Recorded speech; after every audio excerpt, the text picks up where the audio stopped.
Kumusta po kayong lahat? Inaanyayahan ko kayong muling makinig sa Miss Alma Tagabasa, ang tinig na gumagabay at umaalalay sa mga kwentong inyong isinusulat at ipinadadala. Ang liham na ito ay mula kay Annie, isang college student na nagsimulang mangarap gamit ang kanyang boses. Dear Miss Alma, naaalala ko pa noong high school ako. Naintriga ako sa isang competition sa aming paaralan. Advertisement. Ang gagaling ng mga classmate ko sa pag-edit ng kanilang mga video. Merong nag-food ad, gumawa ng ad tungkol sa laruan na gusto nila at marami pang iba. Ako lang ang hindi marunong sa video layout at pag-edit. Kaya ang naging lakas ko ay ang pagnanarrate ng sarili kong travel ad. Gamit ang mga videong kinuha ng aking tito at tita sa mga biyahe namin sa magagandang tanawin ng Pilipinas. Ito po ang aking kwento.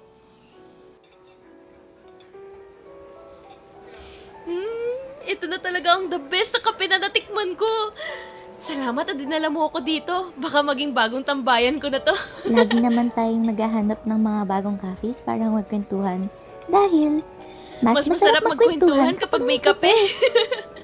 Ay, nakakamiss. Parang bihira na lang tayo naggaganito. Magkwentuhan? Oo, magkaibang section tayo. Pasok mo sa umaga. Ako naman paggabi na.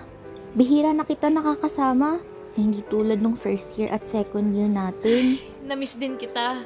Tara, kwentuhan tayo. Anong bago sa'yo? Kamusta ka naman? Okay naman. Alam mo, napapaisip lang ako lately ha. Naalala ko kasi yung high school days ko. Oh, bakit naman? Naalala mo ba na may ad competition sa school natin noon? Lahat ng classmates ko, parang ikaw, ang gagaling mag-edit ng video. Pati sa pagkuha ng shots, may paanggil-anggil pa silang alam. Grabe! Yung tipong alam ko sa sarili ko na ako lang yung hindi gaano kagalingan sa ganyang bagay. Ay, nagkakilala tayo dati dahil doon. Pero halos di yung nagpapansinan dahil meron tayong sariling friend group. Tama ba? First year college lang tayo naging close. Since tayo lang sa batch natin ang pumasok dito sa college na to. Oo. Ano nangyari? Nagsimula si Annie magkwento kay Maya tungkol sa kanilang competition nung high school siya. Naalala niya ang isang mainit na hapon sa paaralan. Sumasabay ang simoy ng hangin mula sa quadrangle sa kasiglahan ng paligid, habang puno ng excitement ang mga estudyante. Nagkakagulo ang mga magkakaklase bitbit ang kanilang mga poster at video files. Sa harap ng silid, may malaking projector na nag-uumpisang umilaw, habang ang mga hurado ay nasa mesa, handa nang pumili ng mananalo. Doon nakaupo si Annie, kinakabahan pero sabik, na para bang unang pagkakataon niyang ipapakita ang lakas ng kanyang boses. Tuklasin ang ganda ng ating bayan.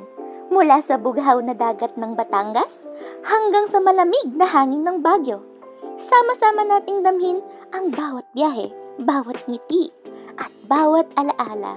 Tara na, maglakbay dahil ang magagandang tanawin sa Pilipinas naghihintay para sa'yo. Kaklase ko yan! Uy, ang angas oh! Parang professional yung nagsalita. Alam mo, yung boys yung nagpaganda ng ad mo, Kinakabahan ako. Ang gaganda ng mga gawa nila. Parang tunay na ad talaga. Sumali lang naman ako para sa extra points kay Ma'am Desiree. Maraming salamat, Miss Castro.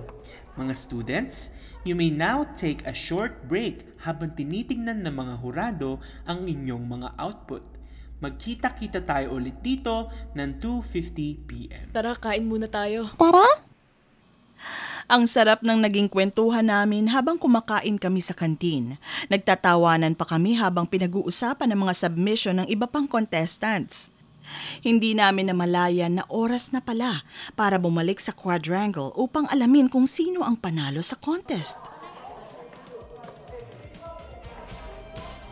At ang ating third runner-up for the best advertisement, I see Mr. Joshua Ethan D. Santos mula sa 8 Sampaguita.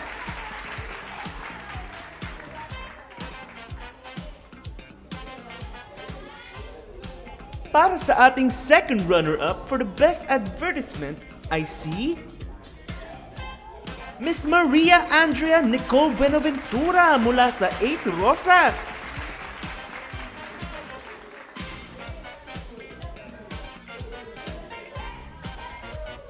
At ang panalo para sa best advertisement dahil sa kanyang natatanging pag-narrate ay walang iba kundi si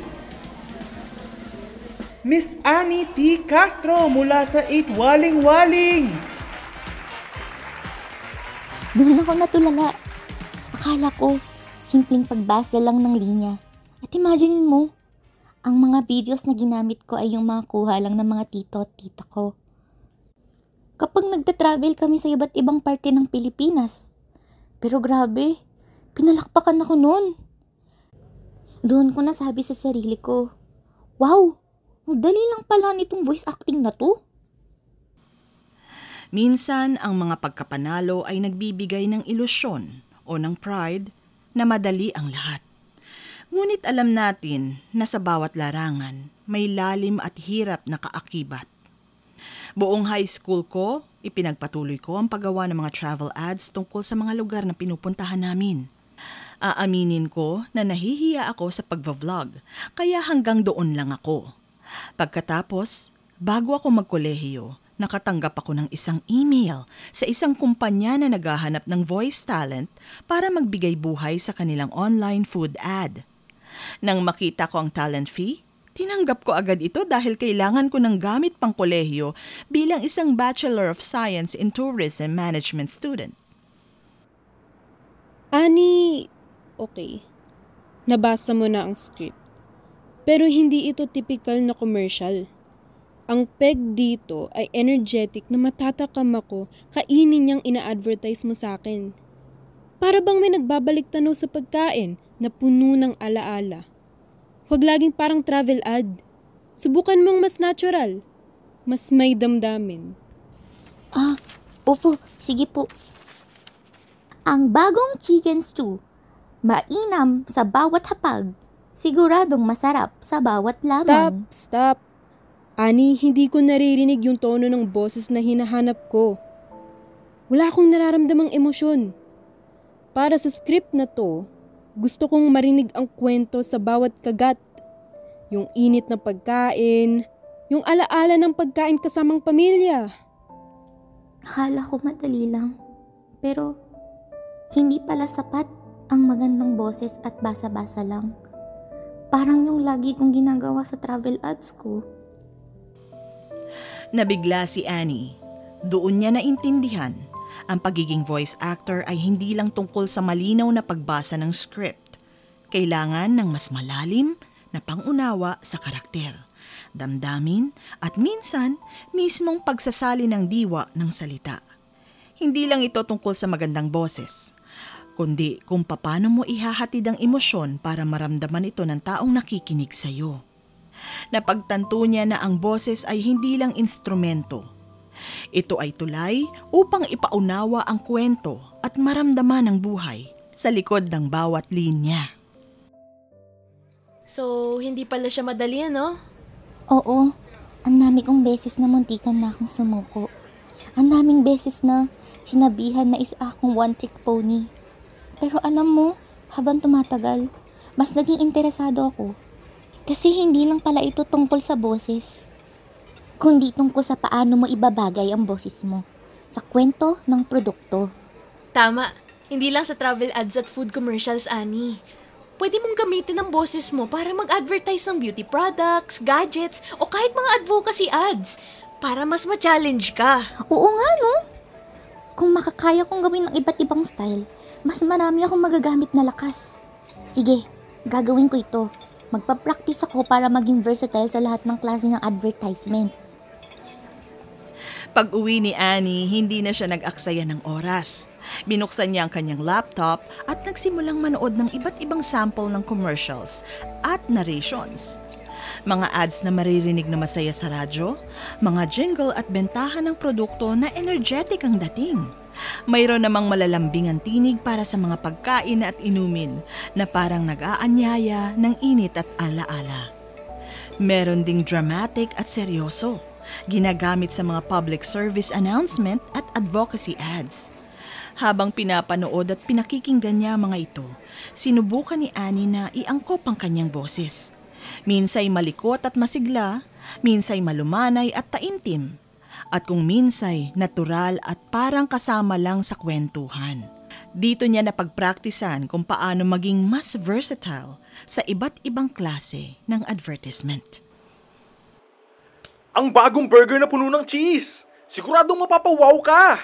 Ang bagong burger, puno ng cheese. Siguradong mapapawaw ka. Sa bawat patak ng serum na ito, ramdam ang ganda. Sa bawat patak ng serum, ramdam ang ganda. Magtulungan tayo laban sa polusyon. Para sa bukas. Para sa ating mga anak. Magtutulungan tayo laban sa polusyon, para sa bukas, para sa ating mga anak. Ay. Ay, ang saya. Ang dami pala talagang klase ng boses na pwedeng subukan. Ipagpapatuloy ko lang ito. At balang araw, makakaya ko ng bumoses sa iba't ibang media. Natuklasan ni Annie na hindi lamang iisa ang anyo ng kanyang boses. Kaya nitong umangkop at magbigay buhay sa iba't ibang kwento. Doon siya tunay na natuwa. Para bang sa bawat tono na natututunan niya, unti-unting lumalawak ang mundo.